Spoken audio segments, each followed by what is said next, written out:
My loving attendants wiped my brow and encouraged me to breathe as I took my awareness of my body's screams into a higher octave which transmuted the pain. So that's really interesting because she mentioned that earlier in the book, that when she assisted other women giving birth, that they would use sound to help with healing the pain. That is very, very interesting. My labor lasted longer than most births. I could remember having attended as a midwife. With strong yet gentle hands, Elizabeth reached in and turned the babe when she realized her body was in the breech position. Stabbing daggers of pain ripped through my spine. My entire nervous system shuddered.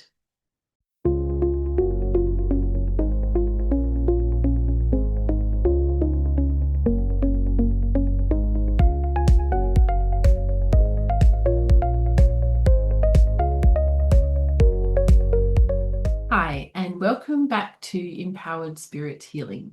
Today we are up to episode 6 of reading Anna, the grandmother of Jesus. Last episode we covered reading through the light conception and how that all works. And we also read about how Anna met Joachim, who is her twin flame. So that was really, really interesting part of the story.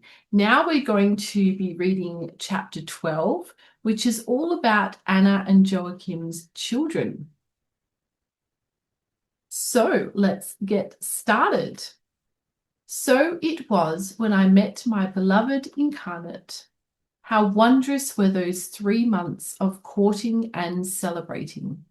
The entire community of Carmel rejoiced for us and for the boon that Joachim's countenance was to everyone. However, just 3 months after our betrothal, Joachim began to inwardly hear the call of his master teacher, Lord Maitreya, requesting him to return to the Himalayas. The news lay heavy upon our hearts, for the thought of parting was not easy. Yet we knew that this insistent call was for a purpose beyond our personal desires. So gathering several of the young men, Joachim departed in the early springtime to the Himalayan mountains. It will be well over a year before our reunion. Whew, that's a bit tough when you've just met the love of your life. In the meantime, I kept busy with the many duties of my station, and every evening before slumber, I stilled my body and mind and projected myself into the ethers to bilocate in the High Valley Monastery, where I joined with my beloved Joachim. Together we received further initiations from Maitreya, who imparted certain high-frequency energies for our union and work together. I already had many of these light codes activated in my physical body, so it was not necessary for me to be physically present. Now both of us were prepared for the advent of the 12 children who would come through us. In this way, we could be in complete alignment with the energies of each soul, and each soul's conception would be facilitated according to the design each had agreed to express on the earth plane. It was in the late autumn of 49 BC when Joachim returned from his pilgrimage, 2 years after we met on the slopes of Mount Carmel. Within a month of his return, my beloved and I joined our hearts as one. In nuptial bliss, we gathered our essence and found in each other the mirror of divinity. Yes, to be sure, there were the human limitations that masked the inner radiance, and yet there had been such great transmutation during our earthly sojourn that we were not distracted by our personality's foibles.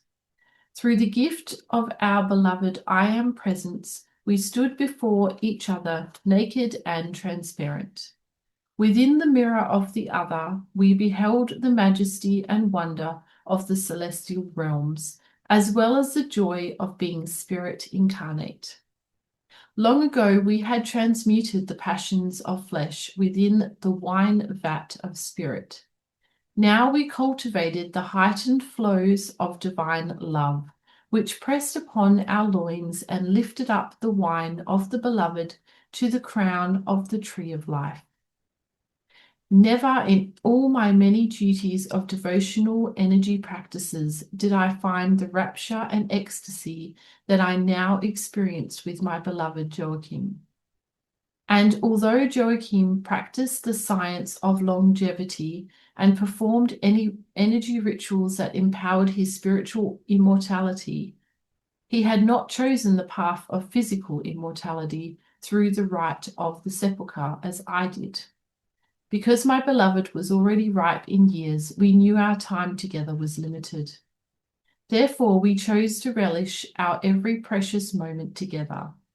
With a deep commitment to love one another unconditionally and to serve our Creator, we prepared ourselves for the conceptions of our 12 children. I will now share with you a verse that was born of my heart at our first meeting. I give it to you as if you were my beloved, for indeed, in truth, you are. This poem I gave to Joachim after our nuptial rites as we stood before the congregation, who witnessed our communion. Let me first say that the rose is the flower with which my soul is most aligned, her fragrance and soft petals, and also her thorns. Within this mystery, you may come to know me. The verse goes like this: Rosa Mystica. The season's last gift of roses beckon you and me to stand beneath our nuptial bower canopy. Golden sunset's brilliant star, our familial witness, cupped within a silver chalice, our beloved Venus. The roses that once were buds, when last this way we came, a cup of wholeness now exclaim, our rosy hearts to be the Holy Grail. Let us breathe and be breathed, our kiss the fragrance of the rose. Let us drink and be drunk, the beloved's wine flows. There is a rose of white and gold within this heart of red, that I would have you know. Come, beloved, enter my bridal bed. Bring forth your risen flame. Illumine this many-petaled chamber. Sing with me the song of songs. Let us renew Solomon's templed splendor. Threefold flame of eternal love, transmute these fleshy stones. Reveal the diamond earth star, risen above our merged heart's altar. Let us enter the beloved's garden and find the twined roses, silken and dewy. Yours, heaven's gold and sterling, mine, the goddess's pearl and ruby. Hidden within a garden of roses rests Christ's heart of petals and thorns. The mirror of the rose reflects who we truly are. God, I am the one beloved. So we brought our faceted selves into love's furnace to be merged and refined until polished bright. We were found equal to the test of our soul's splendid quest. Deeply we plunged into love's sweet well as we mixed the fluids of our passion to bring forth the harvested seed, which bore forth our 12 children descended from the tree of Jesse. And thus through our loins we brought increase to those known through the Grail law as the shepherd kings. We knew likewise the perils which time had brought upon the household of David, those who preceded him and those who followed. The die was cast. Our destiny beckoned persistently, as if a full moon's tide moved upon our soul's bright shore. How could we do other than what we had come to do or be? Ours was to bring glory to our beloved Creator, who sent us to prepare the way for David's heir. Therefore we look to the heavens for the signs of the stars and planets to know the seasons of our nuptials unions, when our intent was to conceive a child under a mantle of propitious light. We scanned the ancient tantric texts I had translated. We practiced the ways of high sexual alchemy that we both had learned within the mystery school tradition. We enthusiastically prepared our bodies, minds, and souls to be in high resonance with the 12 who would gather around us and call us their parents. Late one autumn afternoon in 49 BC, when the ember of the sun was setting upon the horizon, we were taken to our bed. With our inner vision opened, Archangel Gabriel could be seen standing before us. Well, that's a little bit awkward. Just having a moment with your beloved and you just get a nice visit from an archangel. His countenance was of fiery white light, which activated light conception codes and imprinted perfected patterns of DNA directly into my fertile egg and Joachim's seed. Directly above us were the hosts of light who oversees humanity's evolution. Up, I ascended an etheric, spiraling crystal stairway until into a chamber of light I stood before the one who had agreed to enter the earth plane. She shone as a star, spinning gossamer rainbows. Swirling, we twined our souls until her soul's essence had entered into my womb. Her seed of light was grafted carefully into my fertile egg before my beloved's seed exploded like liquid light. Then I came to myself and looked deeply into Joachim's eyes. Our foreheads touching and our soul stars converged as one. Our subtle bodies began to spin into a splendid pillar as we were caught up together into one merging. I was aware of Joachim's erection as a wand of light which penetrated my womb's sacred temple door. Straight away his illumined seed was cast, filling not only my womb, but energetically lifting up my heart. I breathed deeply, and then my mind exploded. There was no more awareness of bodies as separate forms in space. Dissolved were we in the mystery of simply being. Just how long we floated in love's embrace, we knew not, nor how long it took to return to body awareness. Yet when we looked upon each other's glowing faces, we felt a warm blanket of light covering our naked forms.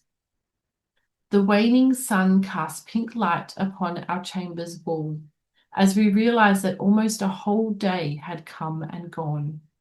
We lit the lamp, and around each other's bodies we placed the robes that passion had cast off. Shivering and sweating in turn, we rubbed each other's hands, feet, and faces. All the while, our eyes shone with the immense wonder of light conception. Now within my womb, I felt the warmth kindled by this beloved one's soul. Already she had come into our embrace to be loved and cherished. We remembered she had announced her name was Ruth, and like Ruth of old, she would tarry with us through our days until the Son of Man was returned to earth. Whew. Wow, so that was erotic novel part 2. And that was quite a process. It's yeah, crazy. It's hard to think of it as really happening. It's definitely like a movie, that's for sure. And so Ruth grew, swelling my belly with her earthen body. Judith took time from her duties in the library to assist me during the last days before Ruth's delivery. There were 3 women, including Judith, who gathered the linens, water, oils, herbs, and fresh birthing pallet. When my labour began in earnest, they took me from my garden bench, where I loved to rest and meditate. In my chamber cell, they laid me upon the pallet filled with fresh grasses. Joachim was fetched from the fields, where he had taken his turn with the sheep. Running, he came to our door as the contractions caused sweat to break out upon my face. He waited outside, though from time to time I saw his shining face smiling through our small window. His eyes were wet with compassionate tears, and his face shone with wonder at that which was upon us. This was his first child, though he knew in truth that she was of the light realms, and he but an instrument to conduct her soul to earth. My loving attendants wiped my brow and encouraged me to breathe as I took my awareness of my body's screams into a higher octave which transmuted the pain. So that's really interesting because she mentioned that earlier in the book, that when she assisted other women giving birth, that they would use sound to help with healing the pain. That is very, very interesting. My labour lasted longer than most births I could remember having attended as a midwife. With strong yet gentle hands, Elizabeth reached in and turned the babe when she realized her body was in the breech position. Stabbing daggers of pain ripped through my spine. My entire nervous system shuddered.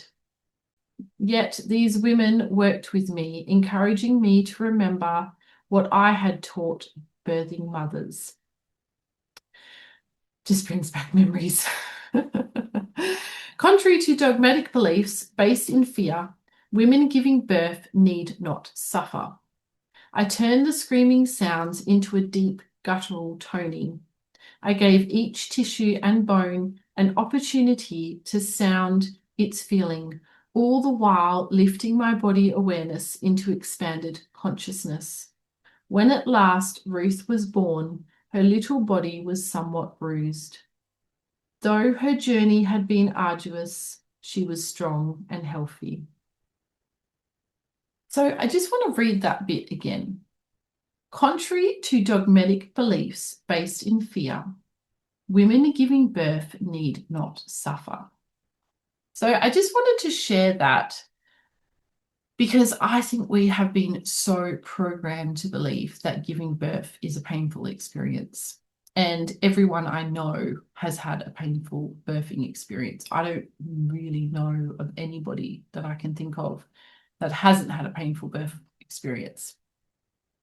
And I think a lot of that started around, when was it? Around the 1500s with King Louis XIV of France. And he had an obsession, apparently, with watching women give birth. So he wanted his wife to lay on the bed with her legs up so that he could view it more easily. And we're not supposed to be giving birth in that position. We're meant to be squatting. And I've never done a water birth. I wish that I had. But I've heard that giving birth in water is a really incredible experience. So I just wanted to share that. And there's this amazing story about this doctor called Dr. Grantley Dick Reed. And he was a British obstetrician in the early 1900s. And he helped this young lady give birth in a small, humble home. I believe she was quite poor, so she didn't have a lot of knowledge. But when he offered her some chloroform for the pain, she smiled and said, it isn't pain that I feel, doctor, it feels right.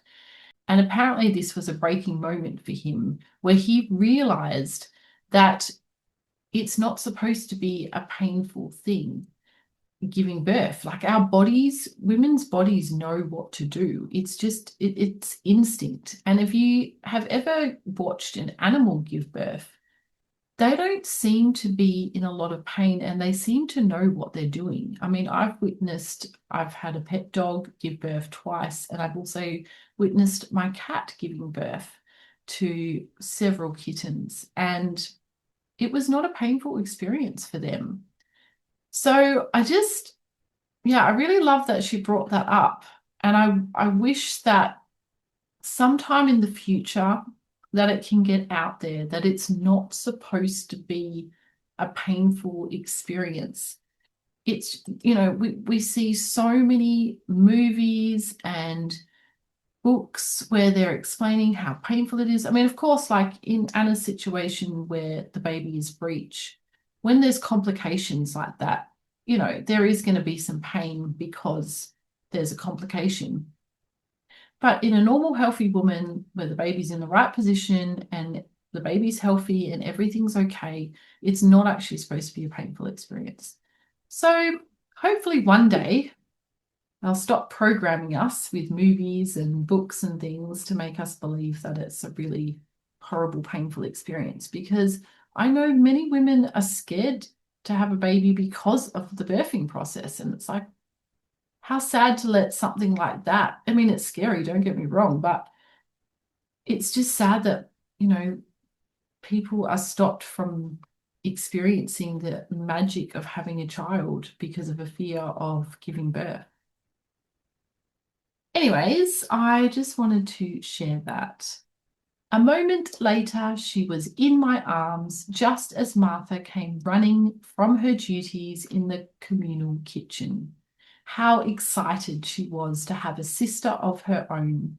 She poured a pitcher of fresh water into a cup and delicately placed a small wafer of flat bread into my hands. Such a blessing to be surrounded by such loving ones, especially my Martha, as she caressed Ruth's downy head suckling at my breast. Joachim could not restrain himself any longer. Though the women had not gathered up all the soiled linens, nor completed my anointing bath, he burst into our room and stood transfixed before our co-created nativity celebration. A great smile broke across his taut lips, and a sighed prayer of thanksgiving released all the tension that had been stored while he walked with me near the valley of death. Laughter broke into silence. The walls of our small room dissolved into a growing light. Within our hearts, we knew the God of hosts was well pleased with this soul's delivery, as I held her gently in my arms and sang to her the Hathor lullaby that assists the soul to remember its highest calling. Oh, wow. That's so cool. I have to say, holding my little baby girls in hospital is just it's the best day of my life. Each time.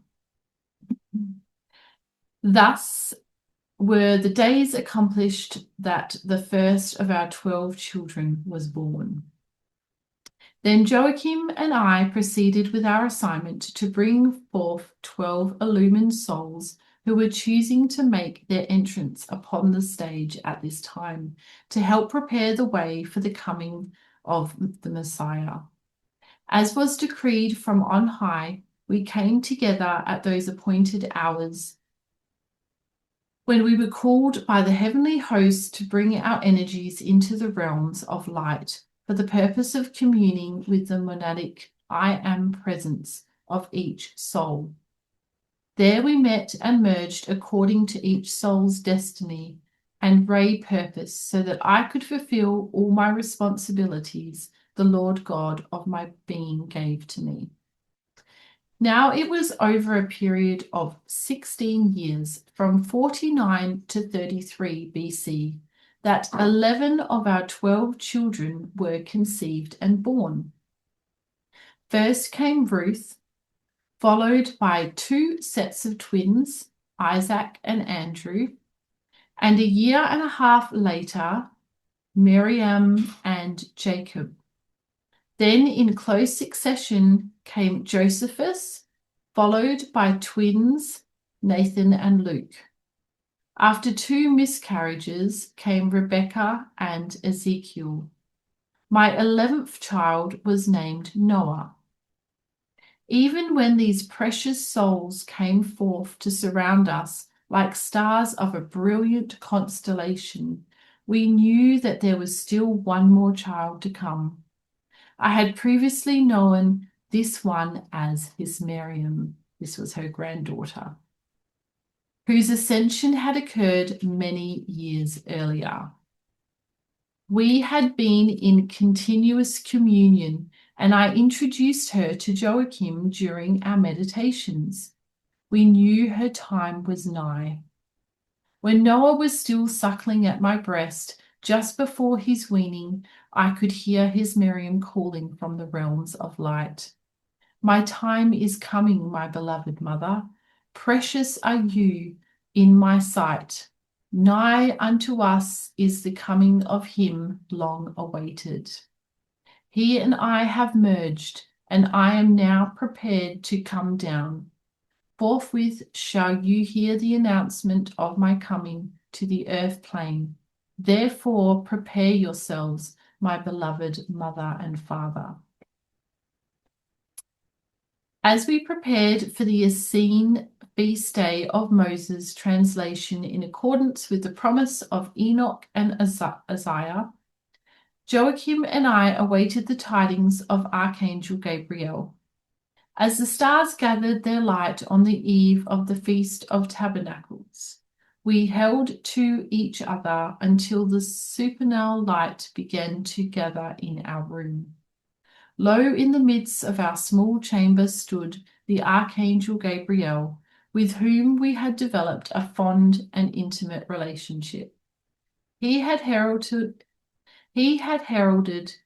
each of the conceptions of the other 11. Now here he was again according to his promise. Well, I'm not going to lie. I think I would personally find it very uncomfortable having a third party in the bedroom when this was happening. But I guess it's God's will.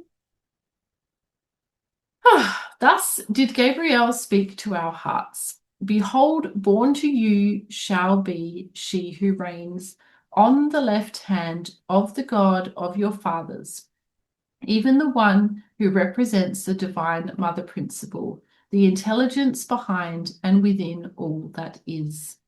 She shall represent to the world the very foundation of a new covenant, and he shall come through her loins, even as she will come through you, who are favored among women. And though her essence shall be imprinted upon Joachim, who represents the Father, his physical seed shall not enter your womb, but etherically his seed shall enter in, and his essence shall merge with yours, and also hers who is promised. Wow, so it's even more different than the other children. It's next level. Lo, it is not timely to come into the light chamber where light conception occurs, for there is yet a further preparation. You, our beloved Anna, will be taken through 7 more levels of initiation and insight, so that the vast archangelic energy and other vast streams of consciousness that will be merging as a composite may come forth as your daughter, who shall be called Mary Anna. Were this much energy to merge now within your womb, miscarriage would most likely occur. And for you, my beloved brother, you also shall pass across 7 thresholds, so you can withstand the countenance of her coming. And I will tell you this, of the women of your family and Joachim's, there are those in whom the seed of man shall be implanted, and those who shall know no man, who will bring forth evolved souls. All of these shall support the going forth of your grandson, who shall be known as a Christ to the peoples of the earth. It is for you, beloved Anna, to prepare all things so that these maidens may bear wholesome fruit. All these ones in a time not distant shall rise up to call you blessed among women. I say peace be with you both, and Hosanna. Wow, so it's really quite complicated just to be able to give birth to the Mother Mary. We then knew from Archangel Gabriel's message that it would be a number of months before the promise would be fulfilled. In the meantime, our children waxed strong as we labored among our family and shared in common all our joys and sorrows with the community of Carmel. And even though Joachim and I had begun our work to teach a small group of women and maidens, as well as men, the mysteries of light conception, there were moments when I feared that I had lost favor with God. The months accumulated into years, and still the promise was not fulfilled in us.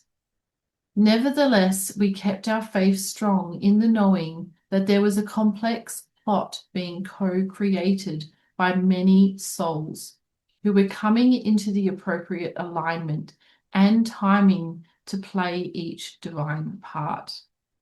I think it's really hard because when we're here on the earth plane, our time is so different.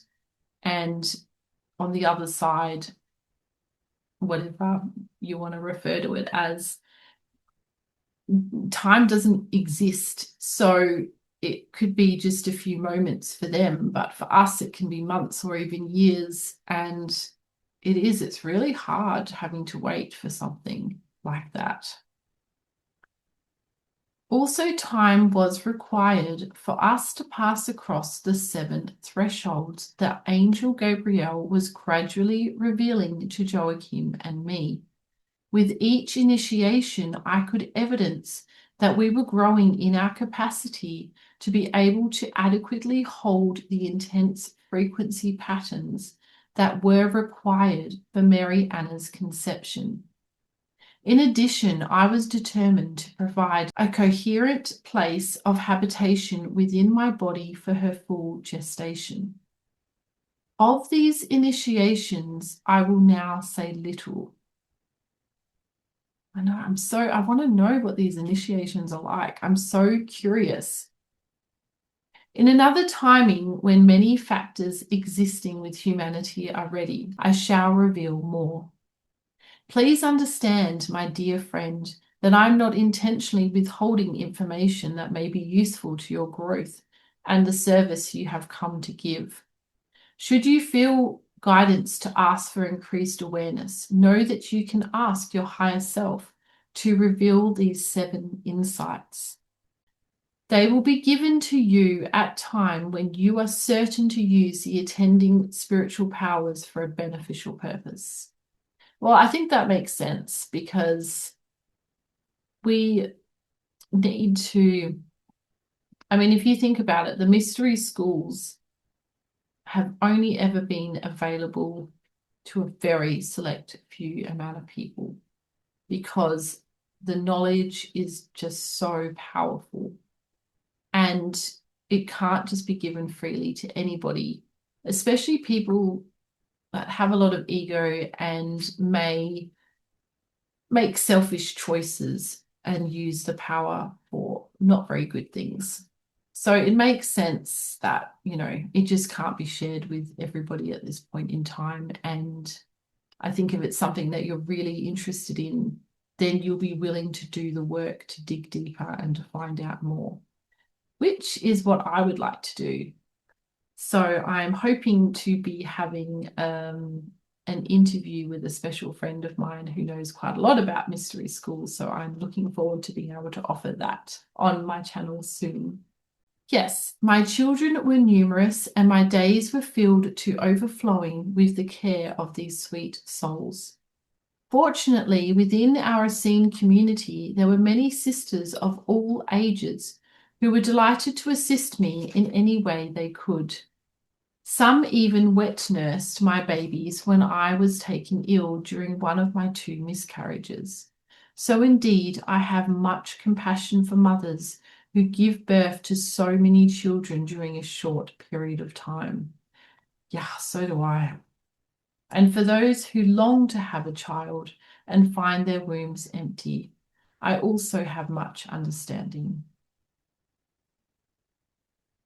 Yes, it's a really, really hard one. During my long life on the earth plane, and since I have often been present in the ethers to assist during conception, gestation, and childbirth. So you see how it was, my dear friend, that I fulfilled my agreement to bring forth those souls who entered through me. Okay, so now we're going to read chapter 13, Mary Anna's Conception and Birth. It was in the early summer 22 BC that Joachim and I were invited by my son Joseph of Arimathea to accompany him on his next trip to Britain. Joyfully, after consulting with Joseph on the matter, Joachim and I were able to take 6 of our children with us: Andrew, Miriam, Josephus, Rebecca, Ezekiel, and Noah. We would begin with a visit to Alexandria, where we would leave Ezekiel to pursue his musical studies with Pythagorean masters. Miriam and Rebecca both desired to begin their Egyptian initiations. So it was arranged for relatives in Alexandria to escort them to Heliopolis.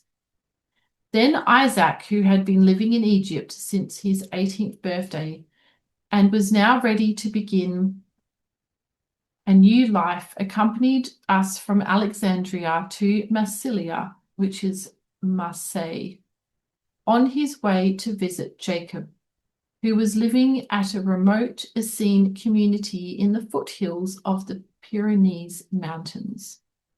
Ruth remained in Mount Carmel. Nathan had recently married and was living on his father-in-law's estate near Cana, and Luke was following his study of medicine in Jerusalem. Then, of course, there was my daughter Martha, who is now living in a beautiful home in Bethany, which had been built by her brother Joseph of Arimathea as a second residence. To our surprise, Joseph's wife, Eunice Salome, decided at the last moment to join us. Her health had begun to wane after 2 difficult pregnancies and giving birth to their 2 daughters, Lois Salome and Susanna Mary. Sensing that her life on the earth plane was drawing short, she deeply desired to learn more about the other people who had been influential in her husband's life. Because of his frequent absences and lack of personal attention, she wished to create an internal peace with him before her earth experience was finished. It would be the first time that she had travelled abroad, and she was determined to bring their daughters with them. However, Joseph and her concerned parents convinced her to leave them in their safekeeping.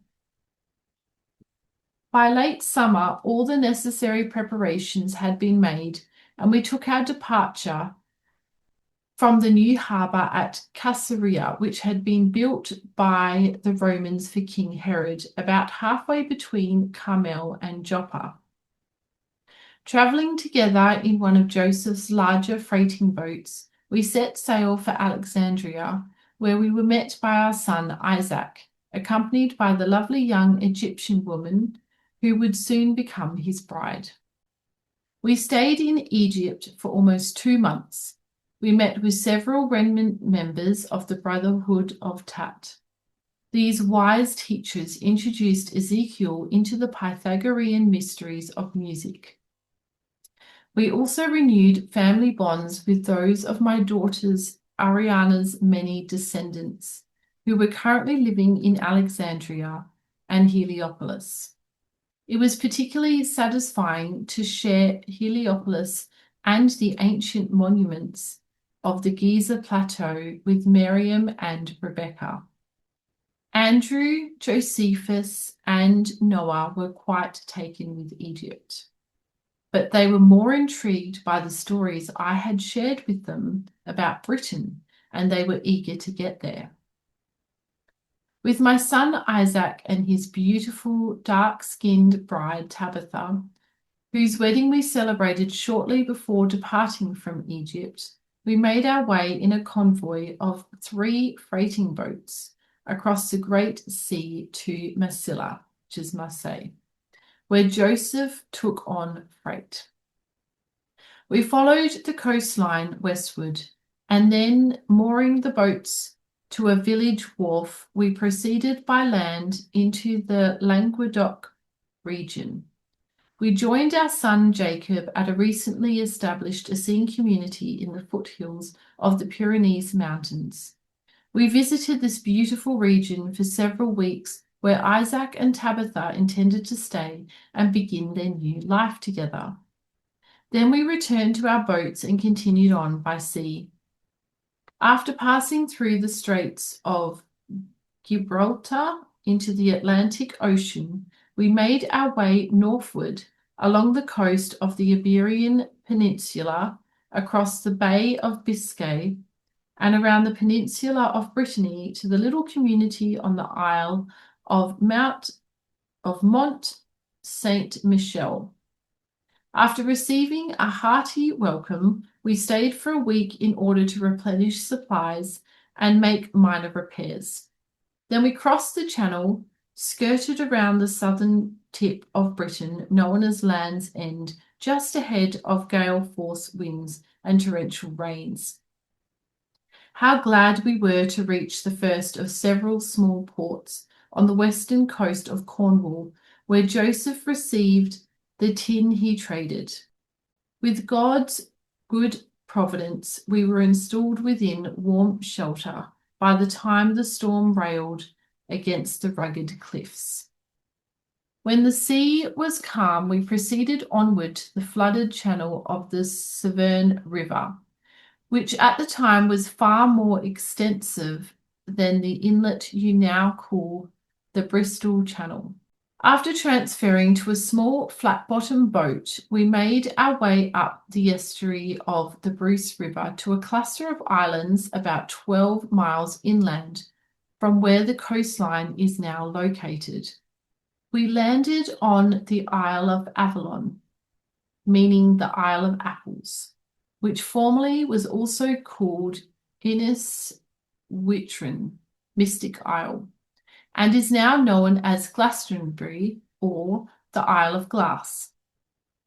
Joseph led us through a beautiful orchard of apple trees to the top of the sacred Druid Mound, which is still known in your day as the Tour of Avalon. It changed very little since the time of my first pilgrimage to Britain from Egypt around 300 BC. Indeed, even in your day, people from all over the world still make pilgrimages to this sacred site, which, as we shall see, was soon to become a bastion that preserved the early teachings of mystical Christianity. Westward of the summer isles of Avalon, there is a larger island off the coast of present-day Wales, which the ancient peoples also called Avalon or Mona. You know this highly esteemed sanctuary of the Druids as the Isle of Anglesey. After spending the remainder of the winter at Mona as honoured guests of the Celtic Druids, we next journeyed further inland to the great monuments of massive blue stone at Stonehenge. We also participated in ceremony at the Serpentine Grid, composed of massive monolithic stones that you know as Avebury.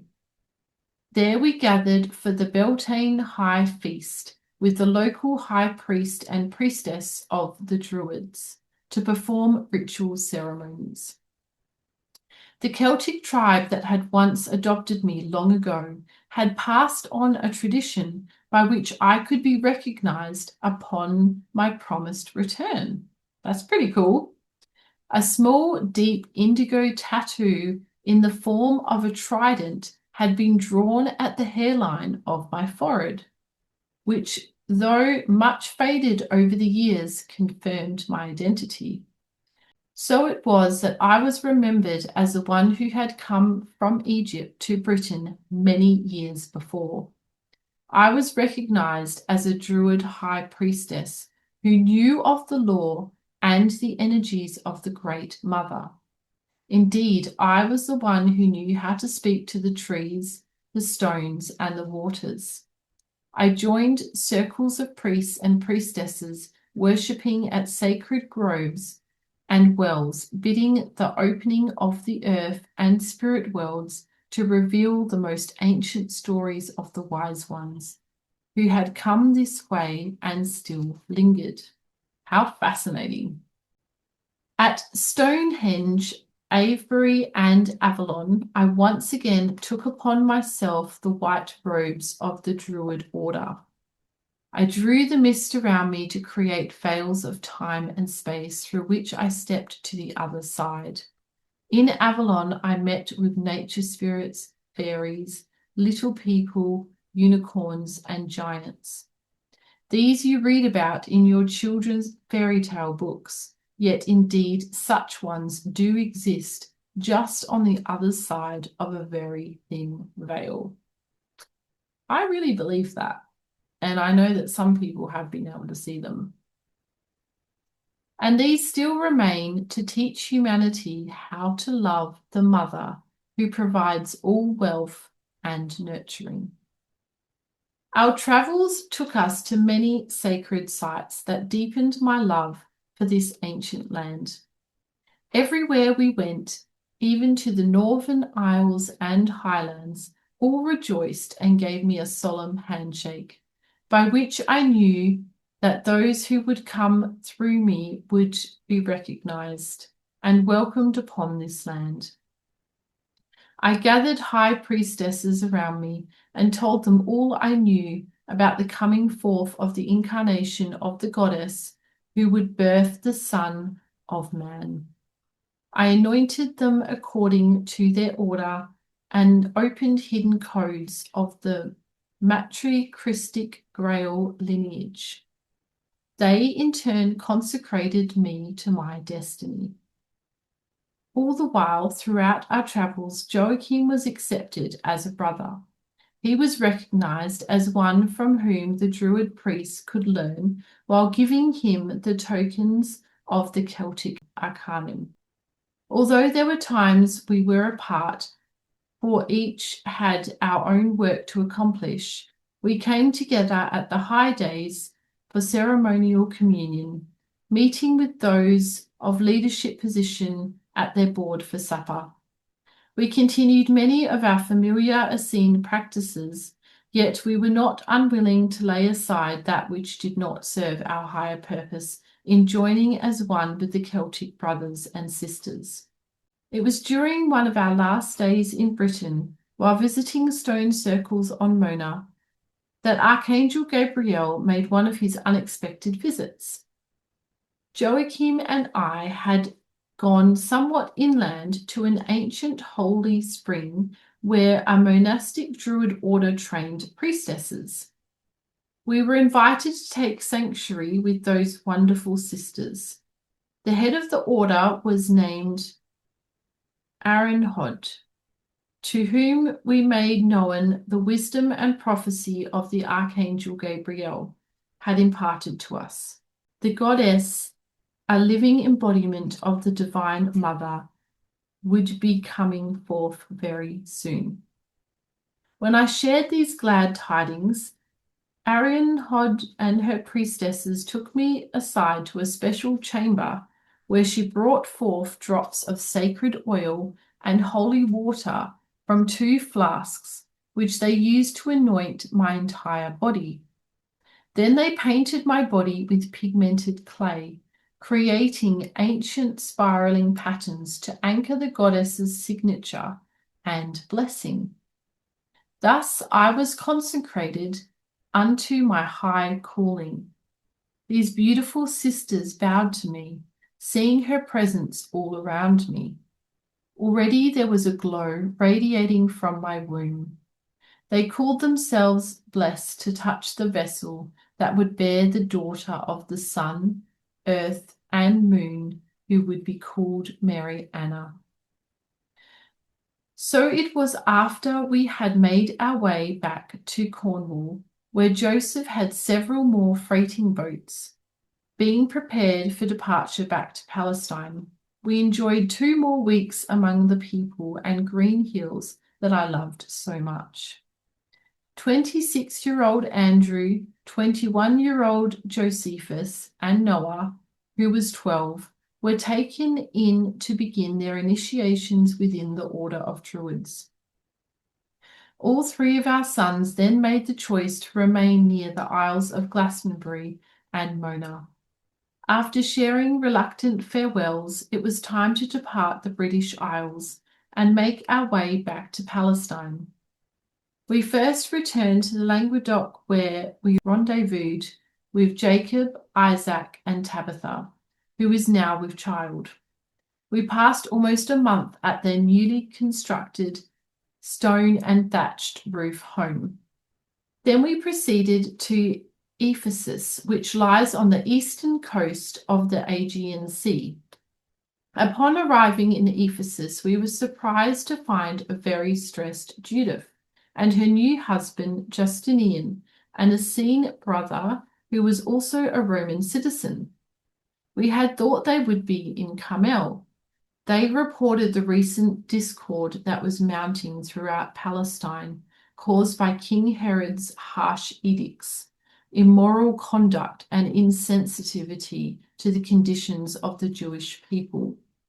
This increased unrest motivated the Carmel community to relocate most of its library and population.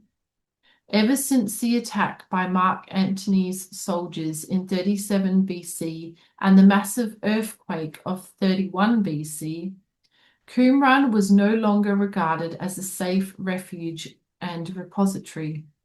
Thus, Judas had come to Ephesus to create a small library which would be the foundation of another Essene community.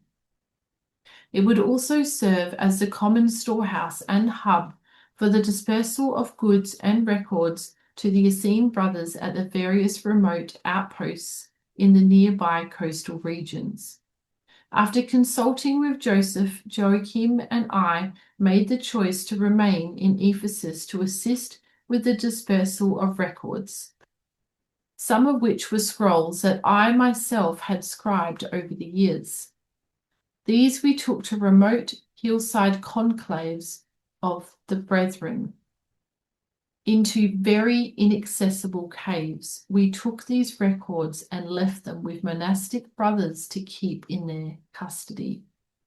Some of these communities were the foundation of later Christian monasteries, which you have come to know through your history of the New Testament.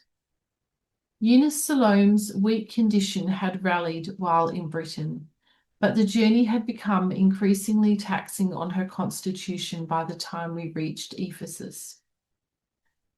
Missing their daughters and concerned for their well-being, Joseph took his ailing wife and newly acquired freight to Caesarea, and then on to her father's nearby estate at Arimathea, where their daughters had relocated during their parents' absence. Gathering up his family, Joseph pressed on to Jerusalem, where we were to learn later that Eunice Salome had died shortly after returning to her home. She had accomplished her purpose in going with Joseph, and what a great sense of peace left her husband to carry on his important work. It was 12 years later, while acquiring an estate near Magdala on the west shore of the Sea of Galilee, that Joseph met a woman of high birth named Mary. As a young adolescent, she had rebelled against the strict discipline of her high priest father and married a Macedonian mercenary by the name of Philip. With this husband, Mary of Magdala, as she had become known, had 3 children, Thomas, Matthew, and Susanna. Philip was often away from home and abusive when he was with his family. Several years after her husband abandoned her and their children, leaving them destitute, Mary of Magdala met Joseph in the marketplace. He asked her to become the primary housekeeper of his new home in Magdala. Soon thereafter, she became his mistress and intended bride. So I wonder if this Mary of Magdala is who they talk about in the Bible.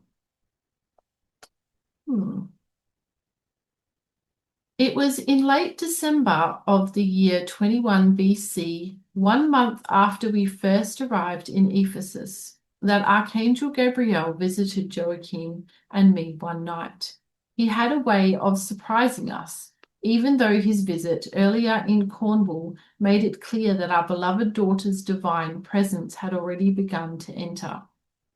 We were both lifted up on high to meet with our beloved Hysmerium, who now announced herself as Mary Anna, whose time had come. We took her to our bosom and felt her presence descend into every cell of our bodies. Joachim also conceived the light, which was his one's presence, until he too was consumed by her being. We did not come together as with the other 11 children in the penetration of my womb with his seed. So into my womb came Mary Anna in totality to fulfill the promise of virgin birth. And so it was that in Ephesus the Divine Mother, incarnate in Mary Anna, returned to the earth plane. We stayed in Ephesus throughout my pregnancy. Only Judith remained with us until Rebecca and Ruth heard the glad tidings of my pregnancy and organized a small company of the Carmel community to be with me at Mary Anna's birth. Though my family seemed scattered to the winds on the inner, I was with them and knew all was well. So it was that the monastic pattern that consecrated children at an early age continued to give me opportunities to realign my maternal instincts and heart-filled desires. Although I admit that there were sore times of grieving the loss of my children, I continually surrendered my human will to what I perceived was a greater purpose and design. Thankfully, all my children had the support of communal family. The days passed harmoniously. The presence of Shekinah blessed my every hour. So did her supernal light increase in my being. It was an unusually blissful pregnancy. Not once was I ill, nor did my body suffer pain. I was taken deeply inward. There I beheld much of the divine plan, which would fulfill the prophecies of the chosen people, as the Jews like to think of themselves. Mary Anna grew very quickly within my womb, and it was less than the usual 9 months when my time came for delivery during the sign of Virgo, or the Virgin. The last 3 months I was so taken inward that I chose not to speak. In silence, I bore witness to her grace. After Ruth and Rebecca arrived, our small community came to sit with me so they could feel the holy Shekinah's glow. As they sat, they would dissolve in bliss. Joachim also glowed with Mary Anna's presence. It was not the kind of experience most men were accustomed to when a woman was with child. During those last 3 months, Joachim remained by my side. He felt all that I felt and went into the silence with me. Goodness, quite an interesting experience during pregnancy. At last, it was time for Mary Anna's full event unto the earth. The stars were unusually bright that night. A cluster of stars wove a web of ethereal light directly overhead. Sirius beamed through our east window and was bright enough to cast shadows upon our limestone walls. The moon's thin crescent had already set in the west. Judith, Ruth, and Rebecca had for many days rehearsed and prepared every needful thing. They were constantly hovering over me, plying me with their concerned, questioning faces. I would wave them on, trusting that when the time came, they would be at my side. So it was when my water broke and my contractions began, Joachim went forth to Judith's apartment and bid her to come to our small upper room. My son Joseph had supplied every comfort, even a bed that was raised upon a platform. Specially consecrated urns, washing pans, soft sheets of Egyptian cotton, sweet and astringent herbs, healing essential oils, and candles were taken from their storage basket. Judith, Ruth, and Rebecca were like angels tending Mary Anna's completely pain-free birth. Joachim was invited to sit near my head. He too was feeling the force of her contractions as we both gave birth to the mother's return. My soul took flight just as the last contraction pushed Mary Anna's head to crown. My entire being exploded into light as Mary Anna's full presence descended through me and enveloped her small form. Her little body was received into Judith's gentle hands. Ah, what celestial music chorused through our hearts. After the birth was completed and Mary Anna was put to my breast, those who had come from Carmel slowly entered into our little room and knelt as if before an altar.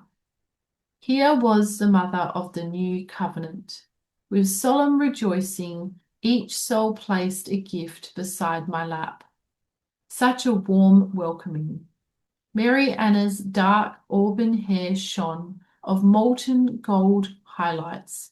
Her skin was fair and her eyes were a deep blue grey. All of the other children were dark-haired, with light to deeply olive complexion skin and brown eyes. Yet this beloved child was like polished alabaster, touched by the rose's palest of pinks. Joachim then brought forth the sounds of celestial music on his lyre, and I sang the goddess Hathor's lullaby of highest destiny, welcoming our newborn into this world. Joyously, with a flow of love and gratitude flowing through our hearts, we rejoiced and celebrated her coming. All who were present knew who she was and vowed to hold her presence securely within our hearts. Thus the way was prepared, with each covenant to protect her and support her initiations until all was fulfilled. We also knew there were other women who had been and would yet be light conceived. These had come to Carmel to be instructed by me. There were other children who would come forth to prepare with Mary Anna, so that all the souls who had agreed before their birth could play their destined parts. Some would be, as it were, waiting in the wings. Human nature and free agency were taken into consideration. Nothing was left to chance, as every possibility was rehearsed in the ethers. Should some turn away from the task at hand, overtaken by fear, then others would enter in. We knew that great strength, courage, and wisdom would be required to pass the test soon to come upon us. What comfort to our souls to feel the Divine Mother's love, reassuring that all was well. Whew. So that is the end of chapter 13. And wow, that's quite a chapter to wrap your head around with the way that they conceived their children. And then Mary Anna was quite different. I would love to know what your thoughts are. I would love for you to share in the comments what you think about all of this. It's all quite mind-blowing. I'm still, even though I've listened to this book before, but it was a couple of years ago, so I don't remember all of the details. And yeah, I'm still wrapping my head around this this chapter. It's definitely quite a lot to process.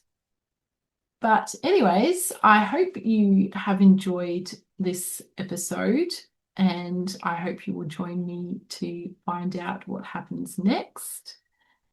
If any of you are interested in increasing your spirituality and your health and want to improve your body, then I highly recommend you check out Fusion Body Studio, which is an amazing online exercise studio that I have created along with my bestie in Atlanta, Bryce Watson, who is an incredible yoga teacher.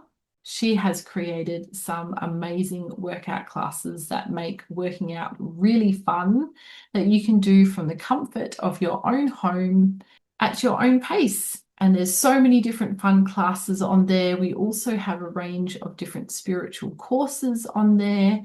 And we also have a live call every month and a live exercise class every month. To celebrate the new year, we have a special discount code, which is new U in capital letters and 26, and that is to get 40% off, which is an incredible discount. And that can be used for either a month, but if you were to get the quarterly membership or the yearly membership, that will be a huge savings. So, and even if you purchase any of those options, they all come with a 7-day free trial. So you can give our program a go and see if it's for you. And we hope you love it as much as our other members do. And if it's not for you, then you can just cancel the subscription before the payment is processed. Thank you so much for joining me today. I hope you enjoyed this very interesting couple of chapters, and I will see you next time. Bye.